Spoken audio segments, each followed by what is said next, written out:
So, welcome to the first Radical Energy Physics Seminar of the season. Seminar, yeah, theory, but about experiments. We do quantum computations with experiments, with platforms that are available now. We have Ignacio Cirac, who will tell us about that topic.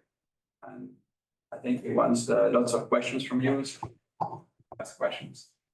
So thank you, Juan. So the idea here is to give a very basic introduction to some of the experimental platforms that people are using in quantum computers and quantum simulations. So as you, last 2 weeks or last 3 weeks, we had one talk on experiments with Rydberg atoms, and we have some other talks related also to experiments. And this is not going to be about these talks. It's going to be very, very basic so that you can ask questions about how things work, what are the limitations, or how we describe things, and so on. And so one thing you have to take into account is that I'm not an experimentalist. I'm a theorist myself. So probably some of the things that I'm saying will not be really true. But so theories sometimes are better at translating something. So I mean, you can consider me to be a translator of something that is happening in some places, like labs, to a place like here where you're theoretical. Also that I know about atomic and molecular and optical physics systems. So as you know, there are several quantum systems with which people are building quantum computers. And so I'm not an expert in all of them, in few of them. And so I'm going to talk mostly about those, but if somebody wants to ask about some other platform, I'll be happy to redirect this question to Peter or to Dima or to some of the people who I see in the audience probably know better about that. And yes, and so and this is going to be very informal. So I don't have notes. I just want to explain something a little bit on the spirit that Juan gave. Talking about black holes and quantum black holes and all these matrix models last week. So that would be the idea, so that you can stop me and we can go in any direction. So, so maybe I just start with something that is extremely simple, and this will be in the background. So I don't want to write formulas and want to explain things maybe with the hands, but there are always formulas in the back. And so whenever needed, one can go to these formulas and check and so on. So I just want to give you the setup with which I write all these experiments. And so so as I mentioned before, is going to be about experiments with atoms. So maybe step back and say that experiments working on quantum computations of different kinds. They're atomic systems. So this would be ions. The Rydberg atoms, there are also atoms in optical lattices, and that's also their photons. So people are doing experiments with photons, just storing qubits in photons. There are superconducting devices, superconducting qubits. This is more solid state. There are quantum dots, that's also solid state. There are experiments with n-decenters, which are like atoms that are inside some crystals, and so that's in between atomic physics and solid state physics. There are also some other atoms trapped within semiconductors, and so there are many of these kind of experiments. And so I'm going to concentrate on atoms and ions. Okay? But as I mentioned before, I mean, you can just divert this informal discussion in some other direction, but then I will feel a little bit uncomfortable. Okay, so when we have atoms or ions, I will treat them at the same time, and then I will make a distinction. So, and I'll start with a very high-level description, and then we can go to some of the questions. So, I mean, you can imagine that we could start not with a very fundamental theory, so we don't start from the standard model, but we start with an effective theory, like low energy theory. And this is non-relativistic, first of all, and it's non-relativistic quantum mechanics. So we have a bunch of electrons and a bunch of nuclei that are charged. And so in principle, you could just write a Hamiltonian that describes the system, which will give you the position, in which the variables will be the position of the electrons, the momentum of the electrons, the spins, because they have spins, there are nuclear spins and all things together, and that's a big Hamiltonian. And that what we do is a couple of unitary transformations in order to write them in a way that is very comfortable. So we separate something which would be like the atomic Hamiltonian, which I will write like that. And so here there would be so the first thing that I would do is, since we are going to have atoms, different atoms, so we will go to the center of mass. We define center of mass coordinates for each of the atoms, and then express the electron coordinates related to the center of mass of one atom, the ones that are of the electrons that are composing one atom. Then in another atom, there will be the center of mass coordinates and the relative coordinates, then the center of mass coordinates, etc., etc.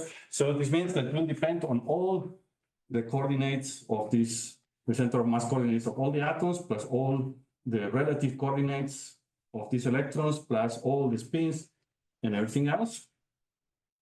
And then we take another part of the Hamiltonian, which are the fields,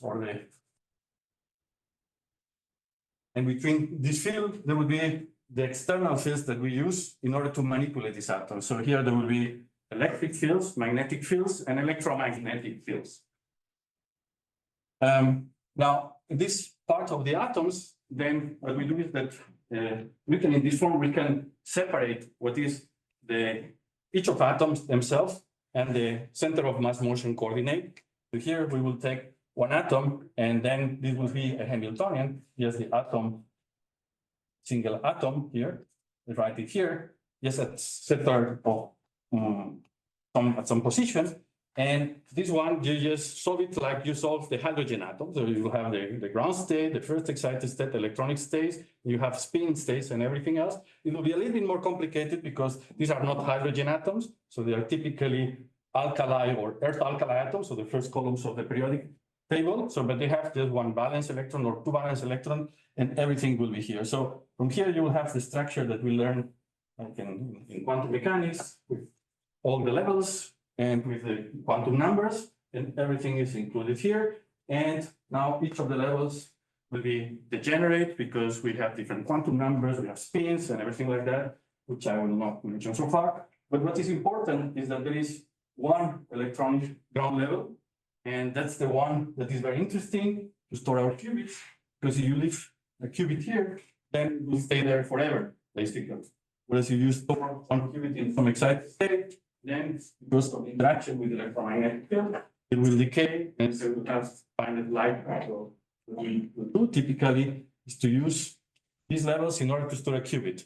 And there is not a single level because, as I mentioned before, there are spins, there are hyperfine, so there are nuclear spins and so on. So this is now typically many levels that will represent like that. And so we will store our qubits perhaps in two of these levels. So this will be the state 0, and this will be state 1. This will be like a hyperfine structure with, because you have a nuclear spin with some spin that is different than 0. And those are very long-lived states. Okay, so in principle, people have stored superpositions here for hours and hours. Okay, and so without having any decoherence. And so that's what I say. So you just put all atomic physics here. And so just assume that this Hamiltonian has this diagonal line, you have levels, and now you're going to use the different levels that are the ones that we learned in quantum physics. Top of that, we have now the position, the center of mass of the motion. So now as a whole, we have extracted this digital field. As a whole, the atom can move, right? And so here what we will add, like something like for this atom, a non-relativistic kinetic energy. This is the total mass of the atom. And maybe there is some, well, this will be here. There could be some external potential, like you would have some electrodes, and this atom is charged, then it will feel the electric field of these electrodes.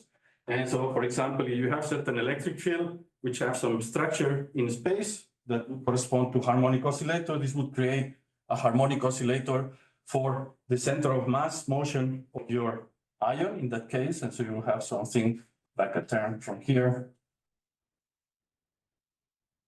with the center of mass motion of the ion. And apart from that, then you can have more than one atom. You will write that for the first atom, for the second atom, for the third atom, the center of mass coordinates, all the possible coordinates. And these atoms may interact with each other. Now, when you have an atom at a distance, so they may have some dipole moments. And so there would be something that I will write later on here, which may be some dipole interaction, which is coming from the fact that these electrons that are composing one atom and electrons that are composing the other atom, then even though they are at a distance, they interact with each other as well. And so this will be just included there. And apart from that, you can have from these fields plus electric fields, for example, and you will have some part in your Hamiltonian would be dipole moment operator times the electric field, maybe some evaluated at the position where your electrons are. And these are an electric field that we can switch on and off. This is like an electric field, like the one that created this part, but may do some other things, may create starships in your atoms, in your internal atoms, and so on. So everything would be included there. And that could have also some magnetic fields that you would add here, mu dot B. This would be evaluated at the position of the atoms, of the electrons. And with that, and then electromagnetic field, which is basically that in which your electric field is time dependent. So the atoms only interact basically with the electric part of the electromagnetic field. So this would be here. So that's what I wanted to say about formulas. So I say that you start with your Hamiltonian, you write it in the Coulomb gauge, you do a couple of approximations there, and then you have a Hamiltonian for your atom, you define the external structure, and these are just all the levels that you will have. And then you have to see where you can store your qubit, and you want to store it in a place that on the one hand does not decay, so that's stable, that stays there. And the second, that can be manipulated. You switch on your electric fields or magnetic fields that you can create transitions, and then you can just manipulate your qubit. Now, we will also play with this external part. It is the central of mass motion, because the atoms, if you just look at the atoms that are here, are moving at 100 kilometers per second. So you will have to stop them, you'll have to trap them, you'll have to hold them somewhere. And for that, you will have to use some manipulation with electric fields. And that's part of the Hamiltonian is responsible for. And then sometimes when you want to create gates between the different atoms, they have to interact with each other. So this could be, for example, this dipole interaction that is here, that you have to switch in on and off just with some external fields, and I'll show you how to do that. But that's just the basic abstraction. With that, what I want to say is that what I'm going to explain with drawings and maybe without formula, then at the end you ask me, that I can come here, just shoot the formulas and tell you what will be the calculation, and so how will be what we expect to have in experiments. Maybe something else is that in this part, in the fields, so in the Coulomb gauge, so we take the Coulomb part and the transverse field, the transverse modes of the electromagnetic field, and the transverse modes of the electromagnetic field will be coupled to your atom. This will give rise to this spontaneous emission that I mentioned before, and we know how to describe this as well. So what we do is that we eliminate these degrees of freedom, do some transformations, and then what we get is an equation for the reduced density operator of our atom in which you trace the electromagnetic field. So many times you will see that people, what they do is that they write an equation for the density operator, which is called a master equation, which has this form. And this will be just the Hamiltonian that will contain this part, this part, like this part, this part, all the parts here. And then the parts that the transverse part of the electromagnetic field is coupled to your system and creating a spontaneous emission that you trace. And this means that since your system may be entangled with these degrees of freedom, you have a density operator, and the density operator obeys a master equation in which you add some term, you derive some term, which describes just the decoherence and the spontaneous emission. So this means that you not only can show how you can take this atom, trap them, manipulate them, do quantum computations, but you can also see how they decohere, you can predict how they decohere, how to measure them, how to observe, and everything within this framework. So there's nothing mysterious here, it's just from Hamiltonian formula and quantum mechanics one that one has to follow if you want to do calculation. That's what I wanted to say at the beginning, just to set up the stage, so that now I can draw pictures and explain things with pictures without having to all the time just resort to formulas. Is there any question? Do you have some questions from online audience? Yes. So what is Hamiltonian in the case when the motion is relativistic and you have to use something like Dirac fields? Okay, so first of all, so in atomic physics, there are relativistic corrections that we studied when we studied quantum mechanics, and they're introduced here. And these will redefine your levels and so on. So there will shifts, and there will be even lamp shifts, and everything is included here.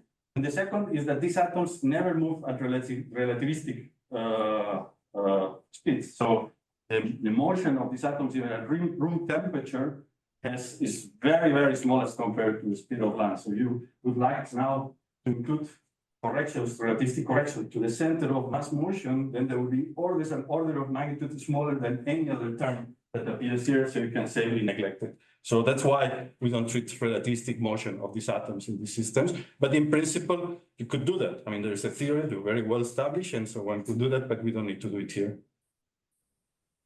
All right, thank you. So this operator L, you actually compute it literally by integrating out the fields, or is it parameterizing sort of the unknown? No. Yeah, you literally. So typically, I mean, what we would do is that you have your Hamiltonian, we know it very well, Yeah. and you can eliminate, trace them, and do a couple of approximations related to time scale. Now, what will happen is that in experiments, sometimes there are some fields that they don't have under control, they don't know. And so they would put it here as well. So they just put it phenomenologically there, and then they measure what is the coupling strength, and they put the parameter here, and that's a parameter here. But this is when you have uncertainty about something. Okay, so now I'll start explaining a little bit ion traps, so how they work. And so what you have to do for an ion trap is to isolate a set of ions and hold them. And that sounds easy, but it's very difficult. The first thing is because now, I mean, we have densities here of 10 to the, well, there are 10 to the 30 atoms here, and you have to get rid of all of them. You just keep 1 or 2 or 3. So the first thing that you have to do is to take some plates and make a very high vacuum, very, very high vacuum, such a way that there are basically no atoms or molecules circulating. And once you have that, then what you have to send are, you put an oven, you heat it up, and then you put some holes such a way that the atoms just go out of the oven and cross some region of space in this vacuum chamber. So the atoms are going through, and these atoms are typically neutral. So this means that I mean, they will not, even if you would put some electrodes or something, they will not realize basically that they're an electrode, and they will go through. So what you do at the same time is that you put something that ionizes them. So for example, an electron cannon, or you can do it also with laser fields. And so while they're going through, then you put some electron cannon, and this electron may hit one of the atoms, expel one of the atoms so that you have an ion. And once you have an ion, then this ion realizes that there are some electrons creating some electric fields, so start just moving there and moves at very high speed. And so now you have one ion that is moving very fast. And so probably according to this Hamiltonian, because everything can be approximated by a harmonic oscillator, but having very huge oscillations. So the next thing that you have to do is to cool it down. In order to cool it down, you use lasers. So if you do, you switch on this part of the electromagnetic field and use the fact that now they have some internal structure. And so, for example, if they are in this ground, so they have the center of mass motion, they are moving, they are in the ground electronic state. But if there is a laser, then they can be excited. But if they go to an excited state, they get a recoil. So when they absorb a photon from the laser, then they get a recoil. So if they're moving in the direction against the laser, then they will get a recoil, and then they will stop. And so now if they move in the other direction, you have a laser from the other direction, and they get absorb a photon, then they will tend to stop. And so how do you convince an atom now that when they go in this direction, they only see photons coming from this direction, and when they go in the other direction, they only see photons from the other direction, because otherwise, if they move in this direction and absorb this photon, they will be pushed. They have to be stopped. So you do it using the Doppler shift. So now the laser, when they move, have a Doppler shift. So this transition frequency now changes depending on the speed. And so we do it in this part, you can just derive what is a Doppler shift from this equation. And so whenever you put a laser not resonant with this transition, but a little bit off resonant in such a way that when they move in this direction, they see the frequency of the laser different from the frequency of the other laser, and now they are resonant with this one here, and when they move in the other direction, they see this frequency different from the other one, and they absorb photons from this laser. And that's the basic idea of laser cooling. And then they start just absorbing photons and scattering them, so emitting spontaneous emission. They absorb photons from the laser, which are pushing, and they send them in all directions. And after many cycles of absorption, emissions, so there is a bias because they're always absorbing photons that are counter-propagating, but emitting photons randomly. And altogether, this means that they will start cooling, and so they will cool down actually to very low temperatures. So typically, so we measure the energies in atomic physics, we measure them in frequencies. So typically, temperatures that you will get with this method is called Doppler cooling are megahertz. So that's 20, 40 megahertz called the Doppler cooling. And so it means that now you will have your harmonic oscillator created by these electrons, by the electric field, the ions that are moving, and now they're still moving. And so you will look at this, the states that you have in this harmonic oscillator, they will be still occupying 1,000 states or so. So they're not in the ground state yet. So then you have to use extra techniques to cool them down all the way to the ground state. I will not explain them here, they're a little bit technical, but there are methods now once they have these low temperatures to cool them even further. And at the end, they're cooled down basically to the ground state. So now you will have that in your chamber where there are no other atoms except your single ion with the electrodes, which are trapping them in some position. And now it's in the ground state of this position. I have to give you an order of magnitude. So this will have now a wave function that would be like that. In the ground state would be a pure state. And this wave function is of the order of 10 nanometers. 10 nanometers. Okay, that's the ground state. Now, what you do is that what you can do is not with a single ion, but you can have in many ions. So now you can, with this electron beam or something, that there are atoms going through, then you start sending, and then you trap more than one atom. You have many ions, and then you can cool them down also using light. And so at the end, what you have in the harmonic oscillator, you have one ion here, another ion here, another ion here, another ion here, another ion here, and they will be separated because they will be Coulomb, they are charged particles. This is why they are filling the external electrons, electric field, and they interact with each other. They have Coulomb interaction, and so now at the end they will cool down, and they will just crystallize, for example, in a one-dimensional crystal, if you want. And so the typical wave functions here will be of the order of these 10 nanometers. The distance between two ions is of the order of 10 micrometers. And then you have a set of ions just that will be lying in your small chamber completely decoupled from the rest. Now, these ions, when they are here and they're stopped, then and go here, you will have to prepare them in those states because they now will be in a mixed state. So you don't, when you're doing this laser cooling, you know that they're down here, but they could be in any of these hyperfine states. So what you have to do them is a technique which is called optical pumping, which prepares all of them in one of these states. So for example, this state. And so the idea is that now you use some other laser light, which is now, for example, resonant, but it has some polarization. And this light with polarization will couple, so now in the same way that there are many states here, there are many hyperfines up there, but if it has some polarization, so circular polarized, then you're giving some angular momentum, and this angular momentum will drive transitions here, and your atoms absorb, emit photons, until they are here. And when they are up here, then there is no state here that is coupled, and so they will just end up here and stop there. So that's what is called a dark state, because once the atom is here, it doesn't see, it's not coupled to, with a dipole transition, it's not coupled to any excited state, so it's dark to the light, and so then you have this pure state. So in this way, we call this state zero.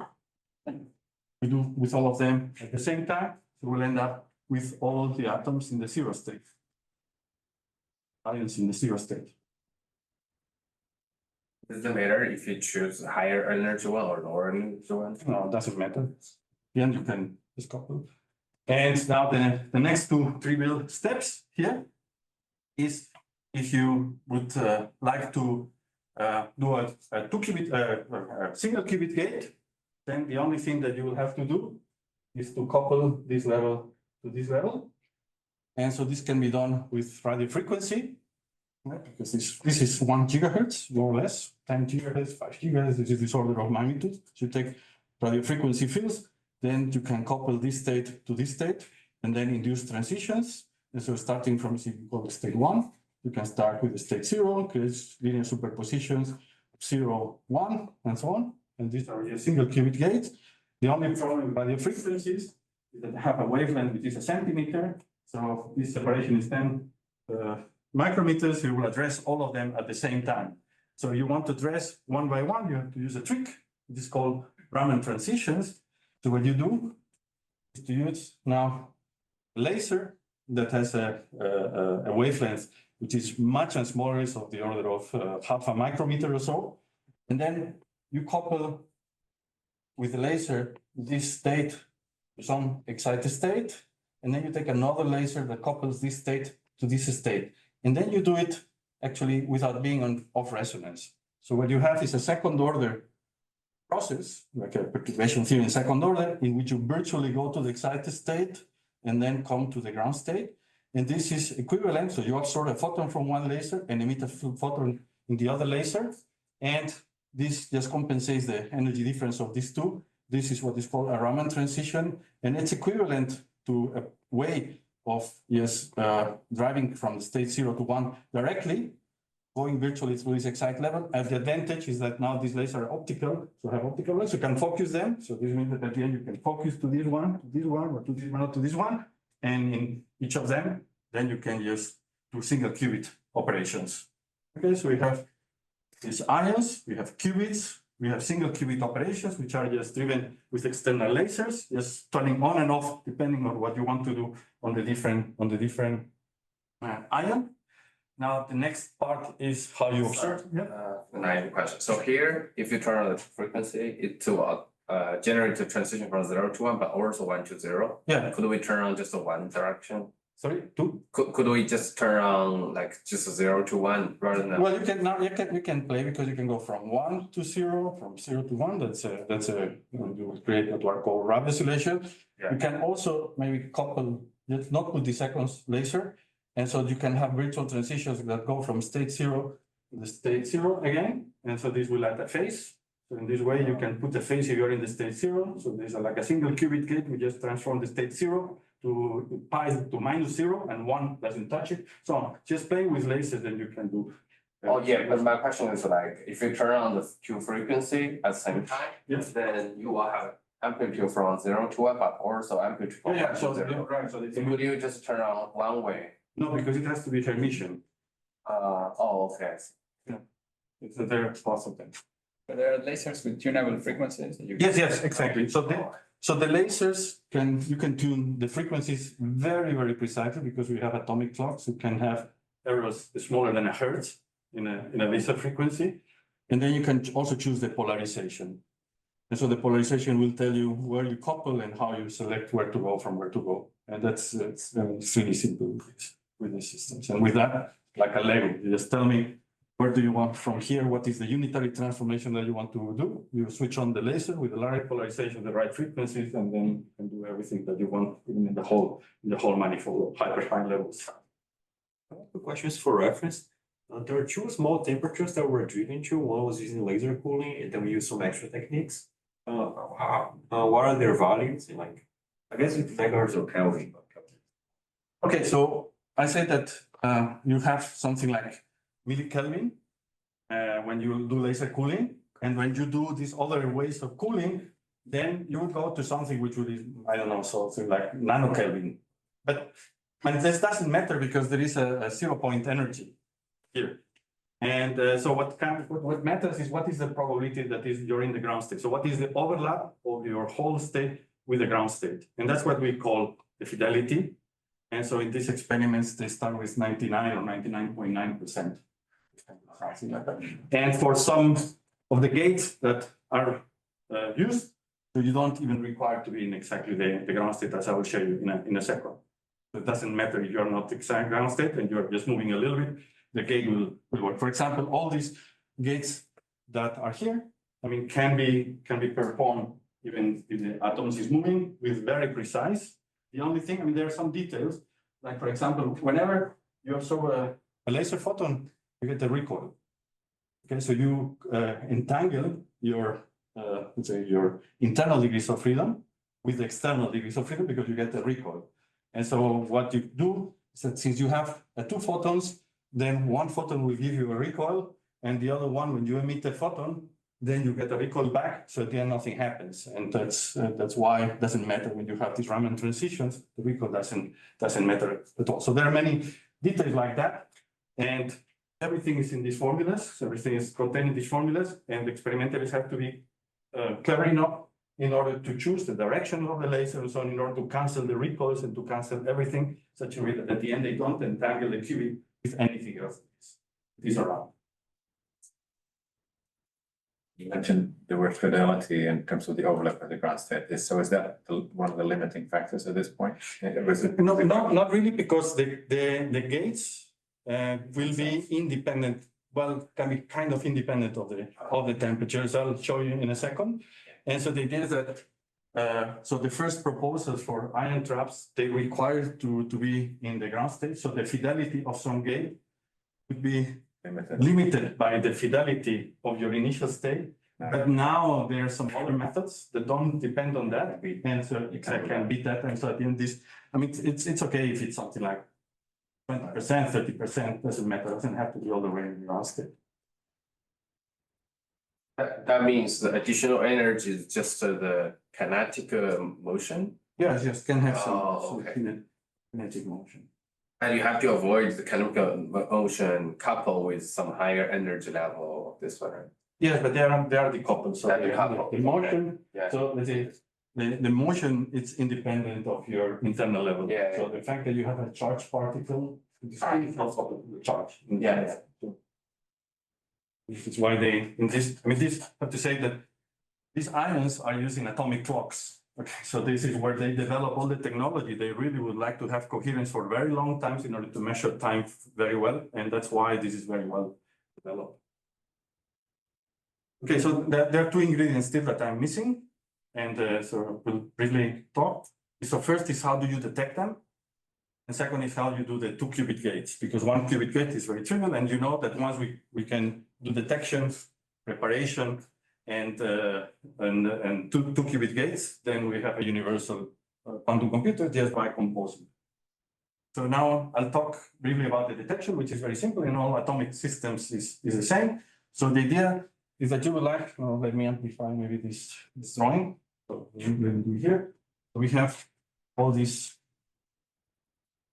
5 levels. This is my level, what I call 0, the qubit is 0.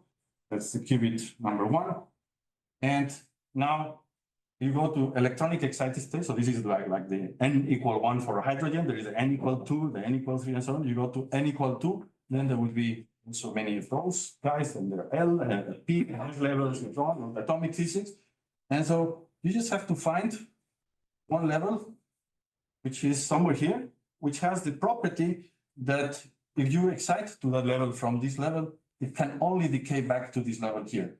So that the conservation laws are such that this is only coupled to the level. So transition from this level to this level is forbidden, and transition from this level to this level is forbidden. And so what you do is that you're in this level, you put a laser, and this laser will bring you from this state to this state, and then there will be a spontaneous emission, and then you have the laser on, then there will be absorption, spontaneous emission, absorption, spontaneous emission. Can be many cycles because this is a circular transition. And so if what will mean is that if you have a microscope looking at your ion, you will see that there are photons coming out from your ion. Whereas if you're here, this is not coupled to the laser, so this is completely dark, so you will not see anything.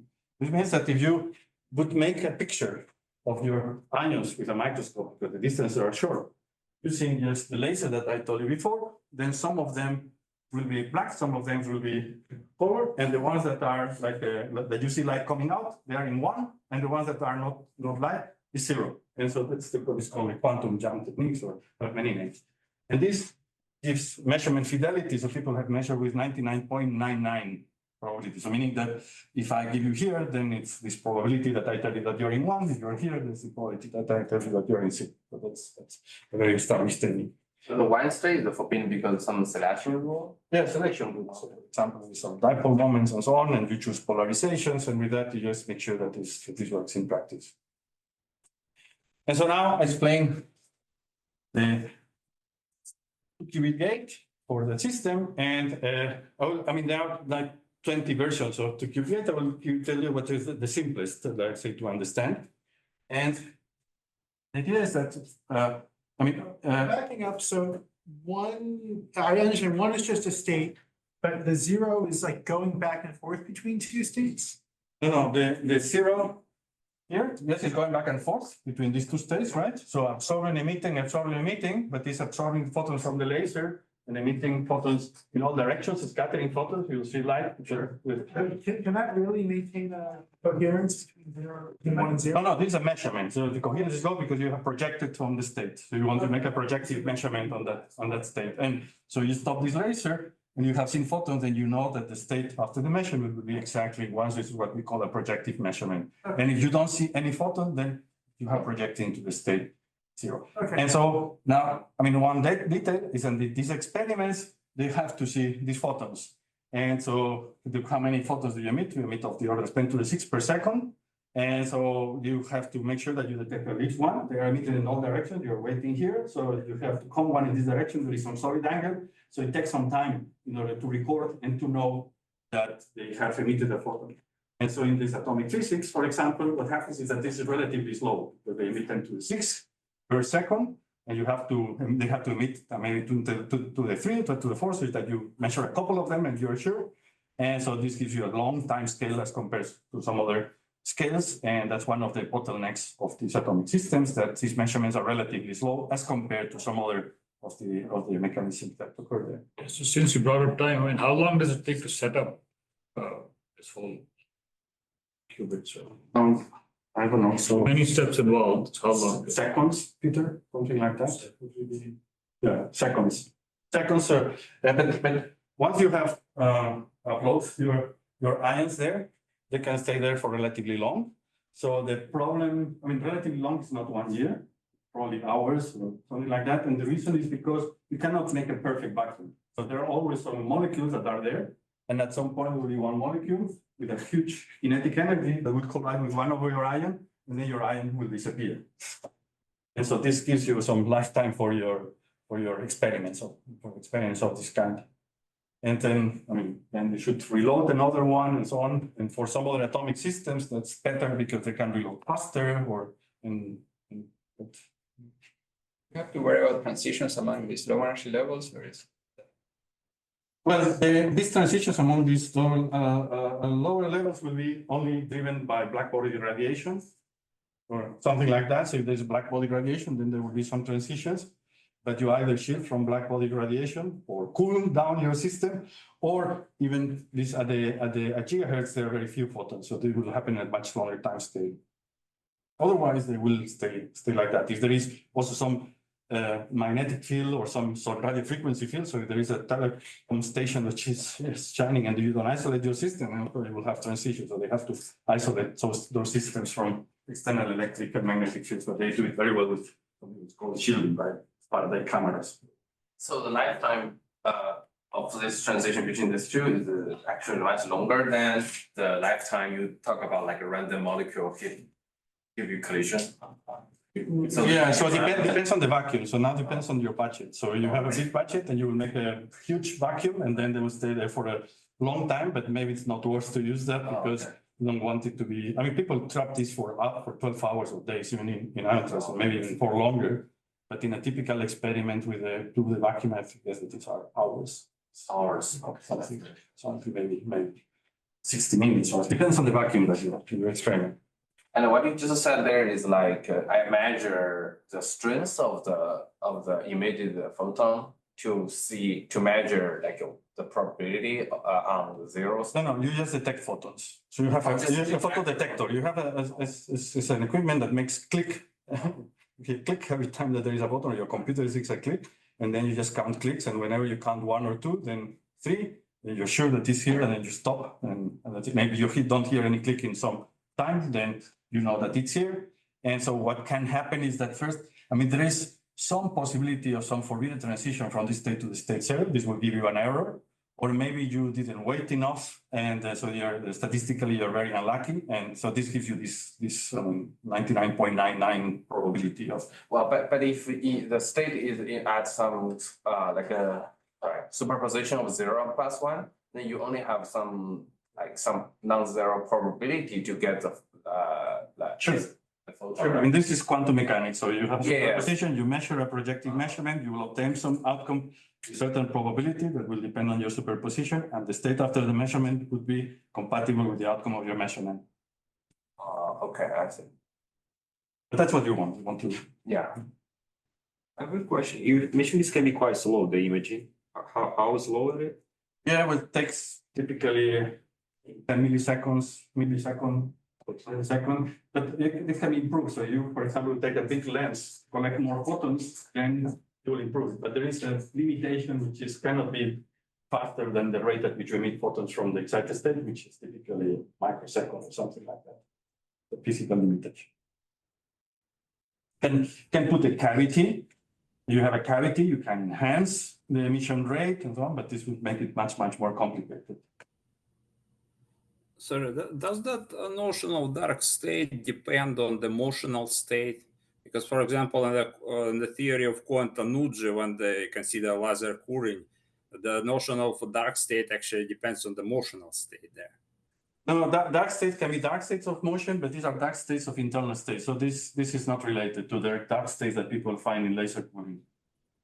Okay. Say if the state is superposition with like 0.01 possibility of the 0 state, then you have to measure like a very large number of photons to really get the exact like the amplitude, right? No. Okay, so I mean this is a projective measurement. So you want to see what is your superposition, you have to do tomography. You have to repeat the experiments many times Yeah, to also get this coefficient. Yeah. Oh, okay, I see. Okay, so I'm going to talk about the 2-qubit gates now. And so for that is, and remind you, we have all these ions here. And then imagine that they are in one-dimensional arrays. So most of the experiments ions are one-dimensional arrays. Okay, so it may have some circle, but it's in one dimension. And so now you have imagined that you have one of this one dimension. Still the ions can move in the other direction. Okay, so they have a harmonic potential in this direction, which is very tight. And this is because this is the reason why they align in one direction. And in this direction, this harmonic oscillator is much shallower. And so now you imagine that they are forming this crystal of ions separated at some distances because of the Coulomb repulsion, but still they can move in the other direction. And I'm going to use the other direction in order to do the gate. And so now you have this one ion that is here, one ion that is here, and then you can consider that there is like a harmonic oscillator in the orthogonal direction. I'm not drawing the motion along this direction. And so this separation of distance, there's a distance between two consecutive ions, and that's of the order of 5, 10 micrometers. That's the order of magnitude. And now these ions, of course, are interacting according to the Coulomb interaction. So this distance is this, so we divided by the energy, Coulomb energy between these two. And so what we are going to do now is we're going to displace the ions. And so if I displace these ions in this direction, so I will push them. And now, for example, if this ion goes here, then now the distance will change. And so now the Coulomb interaction will be 1 divided by T plus epsilon, which will relate it to some cosine of the angle or whatever, which is now that this distance from here to here is different from this distance to here to here. And now, for example, if I would displace the ion here, then now the distance between these two will be also this one here, whereas the distance between these two will be the original one. And so what we are going to do now is to displace these ions, but we are going to do depending on the internal state. So if the qubit is in 0, I'm not going to displace them. And if the qubit is in 1, I'm going to push them and displace them. So that at the end, the qubit is in 0, then this will be here. But if it's not, then it will be here. And if this second qubit is in 0, it will be here. And the second qubit is in 1, it will be here. Because I have displaced depending on the internal state. So how do I displace with internal with a laser? Because a laser pushes, the photons push you. And so what we are going to do is we're going to do a transition where now, well, maybe I should do it the other way around. More compatible with that. I call this 1, 0. 1, and that's the 0. So if my internal state is 1, if it's here, I want to displace it, I want to push it. So I have to take now a laser which interacts with my ion if it's here, but not if it's here and it's pushing. So I just take a laser on this transition, for example, the water is here. I put it here, this laser, in such a way that this doesn't see the laser. Now, what is important is that this transition should not be resonant, because if it's resonant, then this atom will observe photons and scattering them down. That's what we used before. So you take it off resonant. And if you take this, that this is off resonant, then what will happen if you do perturbation theory is that they will produce a shift of this level depending on the intensity. So there will be a shift which will be proportional to the intensity of this laser. It means that this level will go up or down. And now, if this laser has some intensity profile, then the shift will depend on the position of the atom. So you see that just by having a laser that has some form, for example, a standing wave, so it has some intensity profile, 2 lasers actually, just forming some standing wave, some sign, then it's creating a potential for your atom. So this is what can be used to push. So you want, what you have is an atom. With your atom, you can polarize, it's like a dipole, and the laser is pushing this dipole. That's a way of saying. But the technical way is that you put a laser here, it will have, let's say, it will never go resonant here, so it has only some virtual transition. The virtual transition shift the level, and the level the shift depends on the intensity, and so this creates potential that you will write in this part here, the center of mass, and it's only acting in the level is in 1. So this means that you can push your atoms depending on the internal state, and if you push them, if they are in the state, this was 0, then they will be pushed here. So now you see that if you can make a table. So now if they were in state 1 and 1, nothing happens. If the state in 1 is 0, then now 1 is pushed. If they are 0 or 1, 1 is pushed. And if they are 0, 0, none of them is pushed. And now if we hold them at a distance, then they will get a phase, which will be just basically the energy, the Coulomb interaction, the Coulomb energy. So this will get a phase, which will be this phase. This will get a phase, which will be this phase. This will be this phase, and this will be this phase. And I can show that with this phase is how you do the 2-qubit gate. That's right, waiting for the right time, and this gives a 2-qubit gate. So the phase is a number times t. The phase is a number times t. Oh, okay. So you also So it would be control e to the minus I, this energy times t. You also need to control like The time, right, the times, of course, but the distance also depends on time. So you have, because it starts being 0, so you just have to control the cycle in such a way that corresponds to a 2-qubit gate. And now, since this distance typically is much smaller than this distance, then you will have to expand this. And so you expand this and just go to second order. So you get epsilon squared divided by d to the cube. And so now there is a common phase. The first order, it doesn't matter. So this is the order that becomes important. And so you see that the phase of the gate that you're inducing scales like epsilon squared divided by d to the cube times t. It's the phase that you, and if you choose this equal to pi or pi half, then you have a control NOT gate or whatever. And so that's the idea. And so now you have these 2 ions, and if you want to do a gate, then you just do it between these 2, and then you will have to choose the gate, the time, such that they correspond to the phase that you want. If they are at a different distance, then this number will be smaller, because this is 1 divided by this cube, so the distance is smaller, so you have to wait longer and so on. And now, one thing is that for some other schemes, you don't use the other direction, but you use this direction to move them. And then it turns out that it's independent of the distance, and that's what people will tell you with ion traps, that you can have gate between each pair of them, and the time is independent of the distance, so you can have all-to-all interactions. And the other point, but then it gets a bit more involved, it's not so simple to explain it. And the other point is that, no, so what happens if they are not in the ground state? So if they are more moving, well, you can think that they are moving now here, the harmonic oscillator. But if the motion is much faster than any other time scale, then still they will, in average, will accumulate space. And so this is why the fact that they have motion not so important. You can have still high fidelity with this gate. So what's the time scale for these gates? These gates, so typically it's of the order of millisecond, 0.1 milliseconds.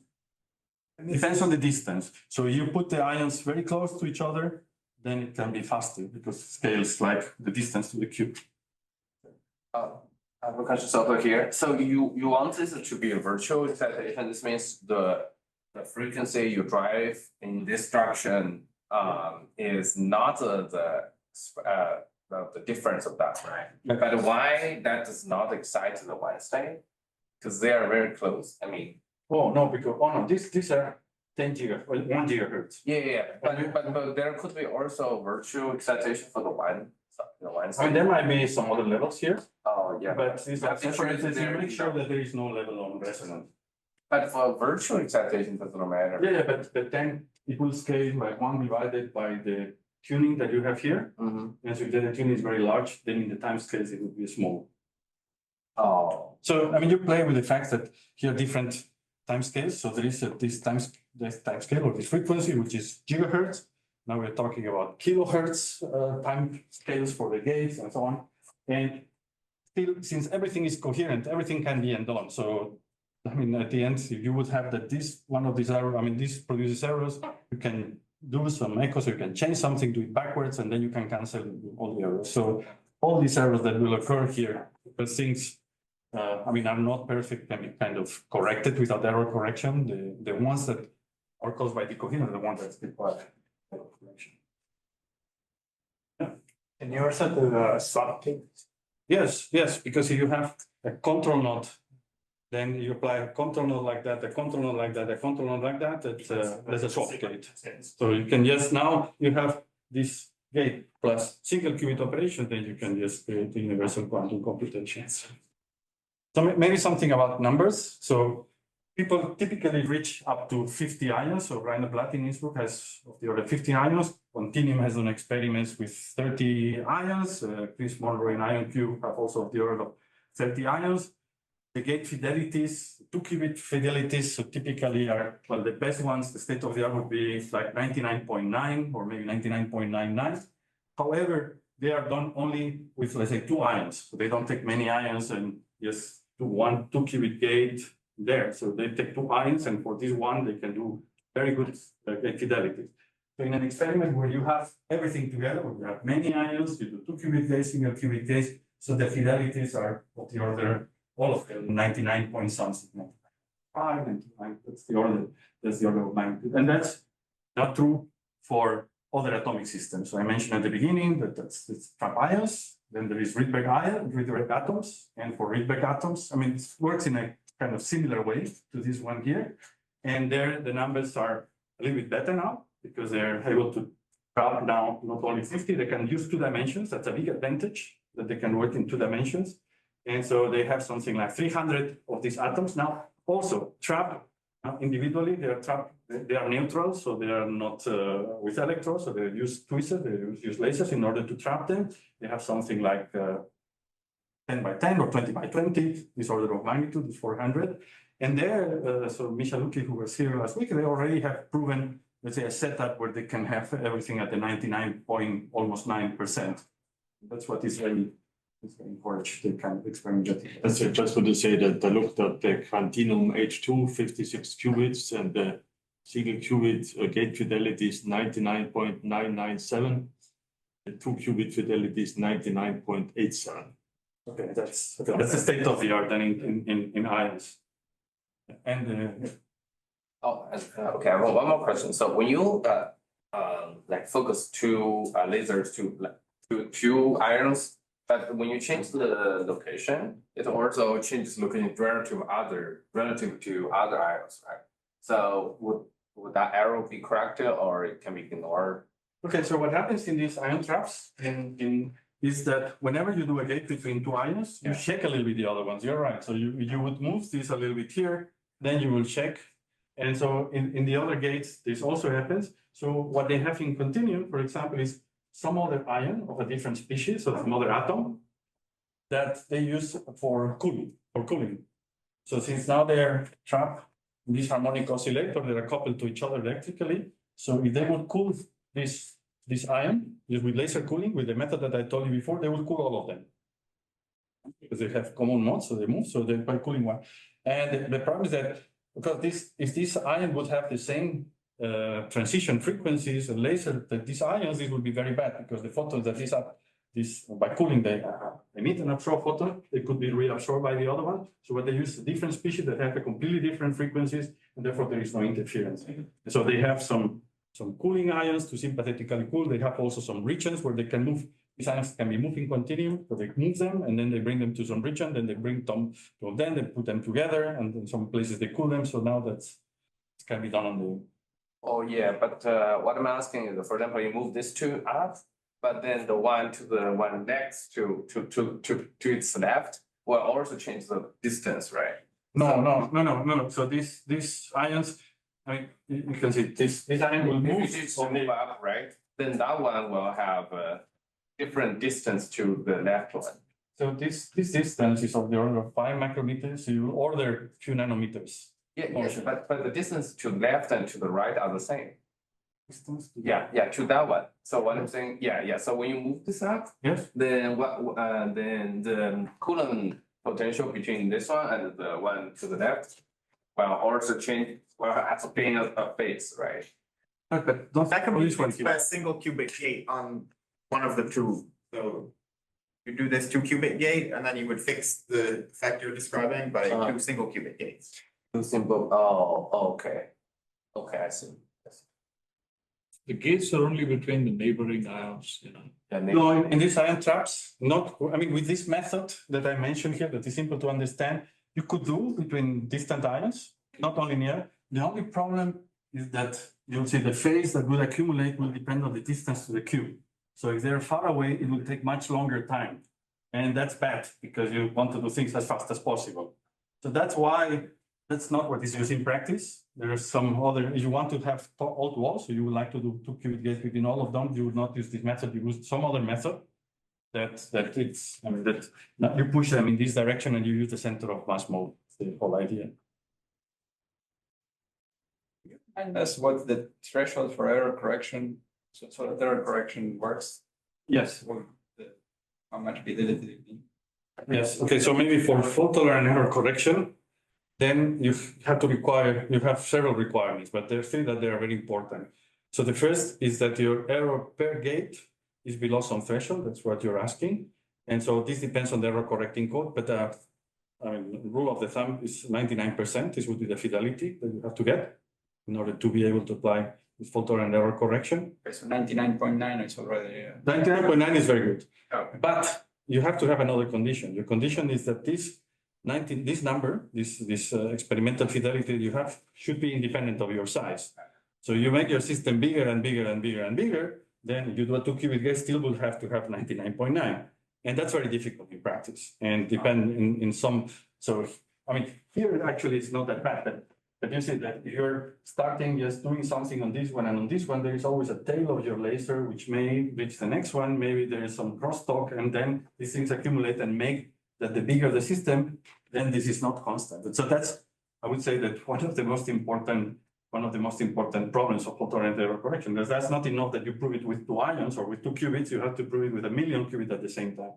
And the second one, which is also typically ignored, is that in fault-tolerant quantum error correction, you have to do all the qubit gates in parallel. So it's not that you can do a sequence, and the reason is very clear. You do something in sequence, the last ones will wait for a long time, will be completely decoherent. So you have to do them all at the same time. It means that in these ions, then you should be able to do all the 2 qubit gates at the same time. And that's also a challenge because this is not what is done in practice. Now, Michalukhin, in his experiments, he can do many things at the same time because he can move pairs, and then he has this possibility. What's generally the width of these lasers? The least of the way, I mean, they're limited by the diffraction limit. So you cannot focus more than a wavelength. So it's the wavelength. The wavelength of these lasers is of the order of 400 nanometers. And so 400, 500 nanometers. So you can which is much bigger than this distance of 5 micrometers or 3. This is why you can really focus them to each of the ions independently.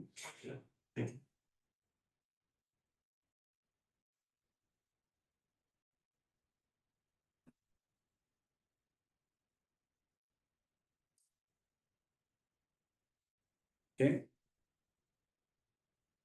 Sorry, when you talk about this intensity profile, and now you're talking about the laser that's focused basically up to the wavelength. What is there like a wave? Is there a way to understand this intensity profile in terms of wave functions, motional states, when you push the atoms with your laser? I'm referring to this picture where you have this intensity profile out there. No, okay, so there are 2 different things. So one of them is that you have an atom that the center of mass will be described by some wave function in space. And so this typically something like, for the ground state is a Gaussian. And the width of this Gaussian is of the order of 10 nanometers. That's just a number. And will depend now on the properties of your trap, will depend on many things, on the mass of the ion, but that's just the number. So around this. It's a different thing, which is when you focus a laser just to interact with this ion, then you have to take a laser and make it very narrow to focus it. And so it will have certain width. And this width here is just limited by what is called the Rayleigh criterion. So the fact that you cannot focus more than a wavelength. And so that's just the physical limitation. Now, I mean, people can go around. There is what is called microscopy, and there are some tricks if you want to do it smaller that you can play here. But typically in all experiments, you cannot focus more than a wavelength. And so in all the lasers, it's more than a wavelength. Then if this focus occurs at a particular point where there's a wavelength, and then it opens up, and so you have to just make it very sure that this is exactly on the position. Then you have to push them. I mean, there are many details here, but that's just the limitation that tells you that there are still a lot of room between these 10, 20 nanometers and the 400, 500 micrometers of the laser that you can have in order to focus it. Well, I'm just concerned about the quantum mechanical problem of having this oscillator field, the quadratic field, plus then almost periodic laser field. And I'm thinking about the actual spectral problem to see what's the excitation spectrum. I'm trying to see how to go from this spectrum problem to this qualitative picture of pushing the atom, just as you put it. Is there a way to do it? Well, as I mentioned before, so you go back to the Hamiltonian, then you just write what I say with words in your Hamiltonian, and then you will derive it. So that's, I mean, you can compute the spectrum of your Hamiltonian, whatever your favorite exercise, that's always possible. But I think that I will not have time now to explain that to you. You have to have a separate lens for each laser and separate laser. Well, what they can do is also the same laser that they can move. So Misha, for example, has holographs. Oh. And so holographs that are computer directed, Okay. so that you can change them with the computer at Okay. real time, and with that can focus and even with a laser, you could do many things at the same time, because the laser is so fast that you can do stroboscopically. Leave it here, and altogether it's like if you would do everything at the same time. It's not necessary that there is a single laser each time, as long as you can go fast from one to the other one, it's equivalent to having many lasers.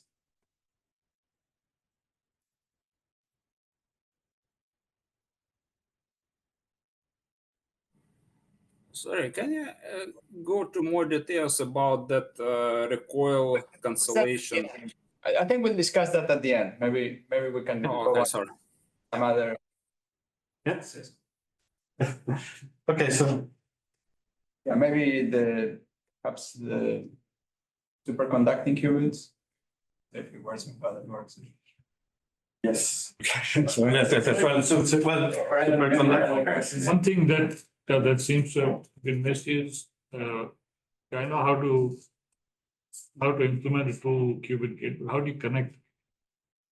Sorry. To connect one gate to another? What is the? Oh, well, I mean, you can imagine that now you have your ions Yeah. here in your chamber, and now you have a quantum circuit or a quantum circuit. So it's a set of unitary operations, which are single qubit gates and 2-qubit gates.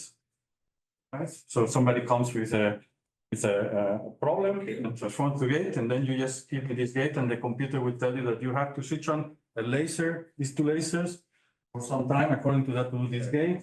Then for this gate, this one here, then for this other gate, another one. And I just create a pass-through gate. yes, just sequential transformation. And what I was mentioning before, that for photon and quantum computation, you should be able to do these things in parallel. And that's typically hard in those in many of these experiments. And the qubit gate fidelity goes down if you scale the system. So what's the typical number if you have like 100 or? Well, I mean, that was what Peter was mentioning, that in the 52 or final 50 qubits, they were able to still to get a 2-qubit gate with 99 point something, which is quite remarkable.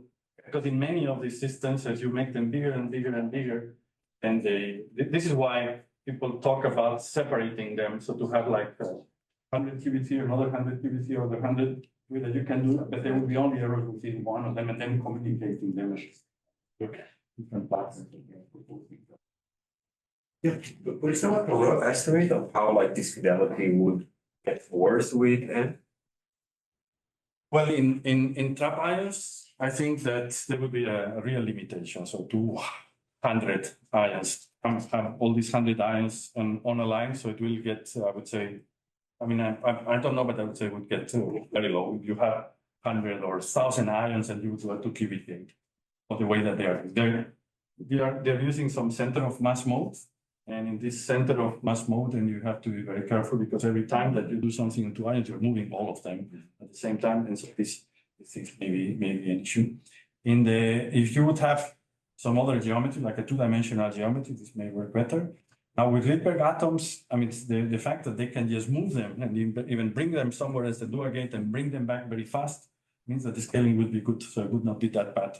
Now with superconducting qubits, I don't know, but it was not very bad, I think. Okay, maybe we can end here and then people can ask further questions.